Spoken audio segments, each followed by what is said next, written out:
E aí, pessoal, bem-vindo a mais um podcast do esporte. Hoje, um podcast sobre esporte, comentar também rapidinho o último jogo da 32ª rodada entre Botafogo e Avaí. O Botafogo venceu por 2-0 e sai da zona do rebaixamento. Era o primeiro time dentro do Z4, venceu, ganhou os 3 pontos e sai aí, dá uma respirada, né, empurra o Fluminense de volta para o Z4, ultrapassa Cruzeiro e Ceará também, aliás, empatado com o Ceará, só ultrapassa o Ceará nos critérios de desempate. Mas falar rapidinho sobre o jogo tecnicamente muito fraco. É um Botafogo longe, mas muito, muito, muito, muito longe, infinitamente inferior àquilo que a gente viu entre Botafogo e Flamengo e Botafogo. É, tecnicamente, pro Botafogo, uma partida lamentável, né? Porque no clássico a gente viu, é um Botafogo jogando, claro, jogava em casa, ao lado do seu torcedor, como mandante, dessa vez também, mas era um clássico, então era compreensível, né? A gente vê aquele clima, aquela intensidade, aquele ambiente dos nervos à flor da pele, e o Botafogo não conseguiu manter essa pegada. Eu acho que a descarga emocional foi tão grande, né, no jogo contra o Flamengo que nessa partida eles não conseguiram demonstrar absolutamente nada. O Botafogo sai na frente num lance infeliz, num gol contra, né, do Ricardo do Avaí. O Avaí cresceu na partida, né, o Botafogo com a vantagem naturalmente, e essa é uma postura muito criticada, ainda mais para um time como o Botafogo que estava brigando para não sair, que precisava da certeza de ganhar, jogando contra o Lanterna, né? O time que vem sendo todo respeito ao Avaí, peço perdão ao torcedor, mas um time que vem sendo saco de pancada de todo mundo. O Botafogo tinha a obrigação de ir para cima e garantir, né, e resolveu o placar logo no começo, mas não, correu risco. O Avaí cresceu no primeiro tempo, é, não chegou a ter, obviamente, grandes oportunidades, mas cresceu na partida, começou a ganhar muito volume, e isso é sempre um jogo perigoso, né? A gente já viu em algumas outras partidas o Avaí complicando muito para os seus adversários. Consegue um gol, uma defesa muito sólida que você não consegue furar.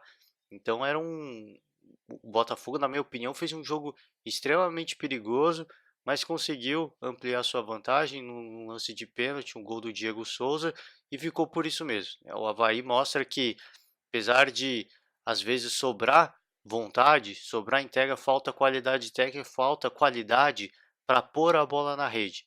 E isso faltou muito nessa partida. Se tivesse tido um pouquinho mais de qualidade, teria conseguido igualar o placar e complicado a vida do Botafogo. Mas o Botafogo sofreu, claro, mas uma vitória sem muitos sustos, assim, a gente pode dizer, porque, novamente eu repito, o Avaí cresceu na partida, cresceu, mas nada de muito efetivo, nada assim de absurdo que você fala, nossa, os caras estão massacrando, os caras estão esmagando o Botafogo. Não, tinha posse de bola, mas é aquela posse de bola que a gente conhece que não é efetiva, não é vertical, tenta, vai para um lado, vai para o outro, bola rifada, bola fraca na mão do goleiro, porque para mim chute no gol, no meio do gol, aquelas bolinhas fracas, não, para mim não é chance de gol. Né? Entra nas estatísticas como chute a gol e tal, mas isso aí para mim não é chance de gol nenhuma. Então isso acontece muito e o Avaí sofre demais e dessa vez também não conseguiu mais um revés. O Avaí não está ainda rebaixado, tá? Matematicamente falando, mas não só precisa vencer todas as partidas, como precisa torcer contra outros adversários. Caso o Cruzeiro, se eu não me engano, o Fluminense também. Então, além de ter que fazer a sua parte, vencer tudo, ser impecável, vai ter que torcer contra todo mundo que está acima deles. E é muito complicado esse tipo de jogo, né? Se eu não me engano, que eu vi ontem, o Cruzeiro precisa perder todas e o Avaí precisa ganhar todas. Então, próxima rodada, um empate do Cruzeiro já era. Situação das mais complicadas, é o virtual rebaixado, me arrisco a dizer, é, o virtu... será o Lanterna, tá? Que poderá ser me arrisco a dizer já que o Avaí vai ser o Lanterna desse campeonato, infelizmente, né? Infelizmente não conseguiu. Talvez no momento em que o time estava não digo ganhando corpo, mas ganhando uma certa confiança, troca o treinador e aí volta é um novo comandante, é uma troca de esquema tático, né? Uma mudança de pensamento. O técnico do Avaí, o Evandro, ele falou já em coletivas, tá? O time tá brigando, o time tá lutando, você vê a entrega, e eu, infelizmente, ele não falou exatamente com essas palavras, mas foi mais ou menos, eu, infelizmente, eu não posso abrir mão da vitória. Eu tenho que jogar para vencer. As vitórias não estão acontecendo, né, obviamente por falta de capricho, falta de sorte, falta de qualidade técnica, tem tudo isso. Mas ele, eu acho que foi sincero e ele falou que o que um time como o Avaí precisa ter. Não pode abrir mão da vitória. Precisa buscar a vitória. Não é só jogar para empatar. A hora de jogar para empatar já passou para o Avaí. Né? Se tivesse feito um primeiro turno inteiro só empatando, chegaria no segundo turno numa situação muito mais confortável. Não diria tranquila, mas muito mais confortável. Já perdeu o tempo, né? E agora é o que ele falou, né? Eu não posso mais abrir mão disso, eu preciso ir para cima, eu preciso atacar, mas não tá funcionando porque se defende, cara, jogar para se defender já foi esse período e eu concordo, né? Já não tem mais opção. O Avaí é o virtual rebaixado, precisa vencer, precisa ir para cima. Então não tem outra escolha, né? Precisa buscar, precisa tentar alguma forma, não vem acontecendo e pro Botafogo um respiro, né? Acho que ainda não é nada para, nossa, já fugimos, não. O risco é real, o fantasma tá aí e precisa tomar um certo cuidado, porque o Botafogo vem de uma sequência muito negativa, agora consegue uma vitória, era contra o Lanterna, era obrigação do Botafogo vencer essa partida, tá? Porque também jogava no Engenhão, então era obrigação. Tinha essa necessidade, mas conseguiu aí os seus 3 pontos, isso que é o mais importante. Tem que celebrar, tem que comemorar. Ficam coisas aí para a se melhorar, né? Que já falei aqui, fez o gol que caiu do céu, né? Porque foi um gol contra no lance muito infeliz, mas muito infeliz mesmo.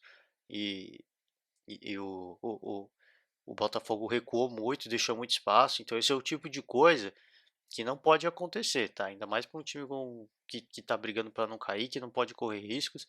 Mas é aquilo que eu falei, né? Eu sempre falo no podcast. A coisa mais importante para esses times que estão embaixo é arrancar ponto dos concorrentes direto.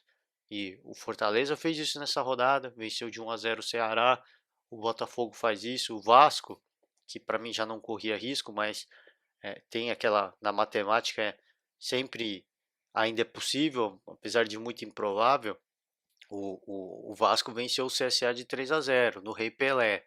Então, essas são as partidas mais importantes. Não é ir contra o líder do campeonato, complicar a vida deles e arrancar 3 pontos do líder, do vice-líder, do terceiro colocado. Você tem que ir contra um adversário direto e arrancar pontos. E é isso que o Botafogo fez. Não foi um primor, não foi o melhor do futebol, mas são 3 pontos que entram para conta e que dá confiança e que dá moral para esse elenco. Então, eu acho que tem que tentar se animar e buscar algo positivo, porque tecnicamente o Botafogo, todo respeito à equipe e aos torcedores, mas tecnicamente o futebol dos mais fraquinhos, a gente pode dizer assim, que a gente tem visto no campeonato. Vamos pular rapidinho, falar de. Que eu ia falar agora? Falar rapidinho de Palmeiras, né? Comentei aí, teve o clássico no final de semana entre o Palmeiras e o Corinthians, e o Palmeiras empata, o torcedor corintiano tira onda, né? Porque o Palmeiras não venceu o Corinthians esse ano e o torcedor palmeirense obviamente fica na bronca, é o que eu falei, tem todo o direito de ficar na bronca em relação aos clássicos, mas em relação à a campanha do Palmeiras eu acho que não tem o que reclamar. É uma campanha fantástica e o Flamengo vem fazendo um campeonato absolutamente inacreditável. Esse é que é a verdade. Mas já se fala no Palmeiras em renovação de elenco, né, que pelo menos no ataque, o Palmeiras tem um ataque um pouco inflado, Borja, Daverson, Luiz Adriano, chegou aí o Henrique Dourado também, e dizem aí nos bastidores que rolam os boatos de que esse elenco vai ser renovado, tá? Muito provavelmente, imagino eu, que o Luiz Adriano deve ficar, porque é o cara mais eficiente em termos de fazer gols, e os outros, eu não sei, já tentaram aí negociação, o Borja, o Davidson, acho que se eu não me engano os dois receberam propostas da China, e propostas muito boas, e eles não quiseram sair, então eu não sei é, é, que tipo de negociação que o Palmeiras vai fazer, talvez empréstimo, é muito provável, mas se vai renovar, vender eu acho difícil, porque são dois jogadores que não estão super valorizados. Borja desvalorizou demais, porque nem atuando ele vem direito, né? Ele entra, joga 15 minutos, 20 minutos no máximo, então muito difícil. Se vai renovar, muito provavelmente serão emprestados, mas é aquela coisa que eu já falei do Palmeiras, né? Muito investimento e pouca eficácia, né? Pouco aproveitamento desses jogadores. Quando se fala em renovação, realmente, o Palmeiras precisa rever os seus conceitos e por isso que se fala muito nos bastidores que o diretor de futebol não vai continuar, ele já não é querido, né, pelos conselheiros, muitos pedem a demissão dele e aí rolam os boatos de que ele pode ser demitido. A gente não sabe, obviamente, a gente tem que esperar até o final do ano, mas em questão de renovação, o que eu queria falar é que não adianta o Palmeiras perder um clássico e agora começa essa boataria de que vai ter que renovar o elenco e que não sei o quê. Cara, isso é assunto para o final da temporada, tá? O Palmeiras primeiro precisa definir se vai continuar com o Mano Menezes ou não, porque a gente sabe também, quando se pega aí, procura aí sobre o Palmeiras e conselheiros do Palmeiras, o Mano Menezes não é uma unanimidade, porque ele foi bancado aí, foi uma contratação do Alexandre Matos, o diretor de futebol. E o Alexandre Matos não é muito querido também pelos conselheiros, por isso que o Mano é um cara que não é uma unanimidade. Então o Palmeiras primeiro precisa definir quem que vai ser o próximo técnico. Vai ser o Mano Menezes? A gente vai tentar outra coisa? Vai buscar algum gringo? Porque a hora é essa. Não adianta o Palmeiras ficar querendo pensar não, a gente precisa renovar o elenco, precisa mudar o que tem, do jeito que tá, não dá mais. Esse tempo de fazer essa projeção, esse tempo já passou, né? Os jogadores que estão aí, estão no Palmeiras, já não é de hoje, não é dessa temporada. O Borja veio temporada passada, o Daverson também. Então são caras que já estão aí, ó. Aliás, o Borja veio em 2017, se eu não me engano, né? Então já faz um tempo que esses caras estão aí e todo mundo dentro do Palmeiras, né, que trabalha com futebol ali, pelo menos os que estão lá, continuam trabalhando, né? Que não foram mandados embora, que nem lixo, né? Os que estão lá sabem como esses jogadores, o presidente, o diretor de futebol, os conselheiros, todo mundo sabe como esses jogadores jogam, né? O perfil desses jogadores. Então, se era para falar em renovação, isso já era para ter sido falado há muito tempo, porque são jogadores que têm um perfil e se esse perfil não agrada, é, era algo que era para ter sido visto, ó, desde o ano passado. Se eram jogadores só porque foi campeão, vamos dar mais uma chance. Foi campeão brasileiro, vamos dar mais uma chance, no caso, para o Davidson, né, que é o cara que vive uma relação de amor e ódio com a torcida. Isso era algo para ser pensado antes. O Davidson não vai mudar o estilo de jogo dele. Ele é daquele perfil, pivôzão, fica lá, lança a bola, ele dá a cabeça, pega a bola no alto, tenta deixar a bola com algum dos seus companheiros que estão em projeção para o ataque. Então esse é o perfil. Por isso que eu fico meio cismado com esse tipo de coisa, porque talvez tenha visto como o Flamengo joga e aí quer fazer igual. Mas se vai fazer igual, precisa ter um técnico que tenha os pensamentos semelhantes ao Jorge Jesus. Não adianta você querer renovar, criar um ataque, contratar jogadores com perfil de Gabigol, de Bruno Henrique, acreditando que vai funcionar igual funciona no Flamengo. Porque o Mano Menezes não tem esse perfil. Não é uma crítica ao Mano Menezes, mas o Mano Menezes não tem esse perfil. Ele mudou um pouco, ele chegou com a fama de retranqueiro, ele tentou mudar um pouco o jeitão dele jogar, do jeito dele pensar o futebol, né, de ter mais posse de bola. O Palmeiras, de fato, hoje tem mais posse de bola que na época do Felipão, mas é um time que ainda hoje joga muito melhor no contra-ataque do que atacando. É um time que tem muitos jogadores de criação e não consegue criar jogada nenhuma. É um time que é mais eficiente jogando no contra-ataque, né? Mais eficaz, digamos assim, é, sabe aproveitar melhor as oportunidades quando joga no contra-ataque, porque se tiver que atacar e furar a defesa adversária, é um time que não consegue.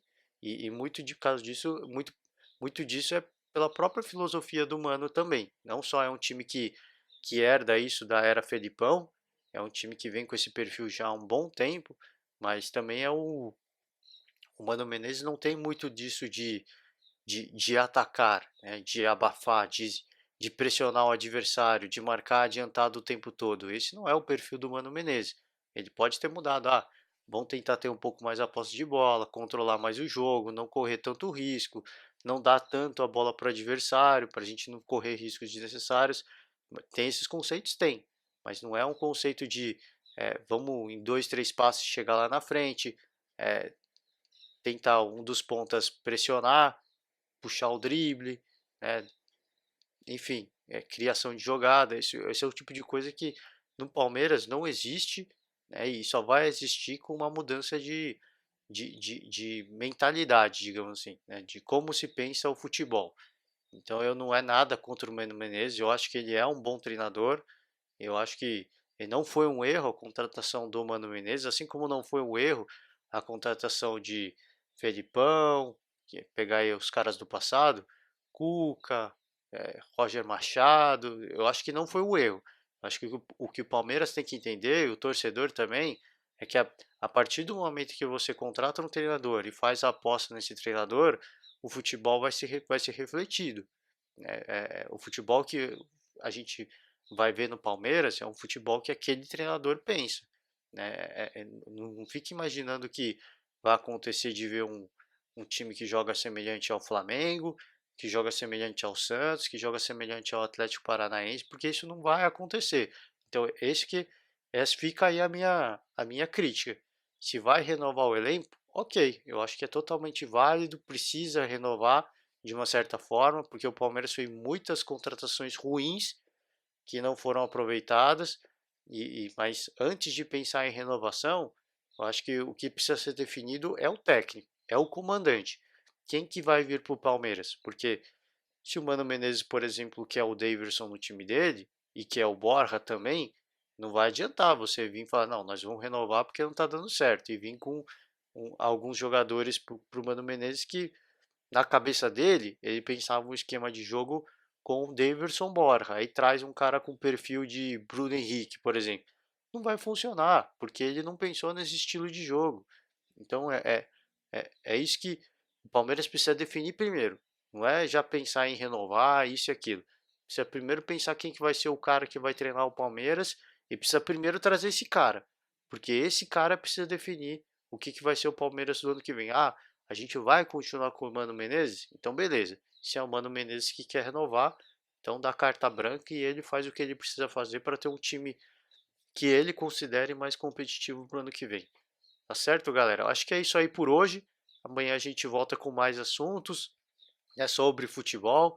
E meio da semana tem uma partida aí antecipada, um jogo antecipado aí que vai ser entre Flamengo e Vasco, mas vai ser na quarta-feira o jogo, mas amanhã eu comento um pouco mais a minha expectativa para esse jogo, beleza? Valeu, galera, um forte abraço e até amanhã.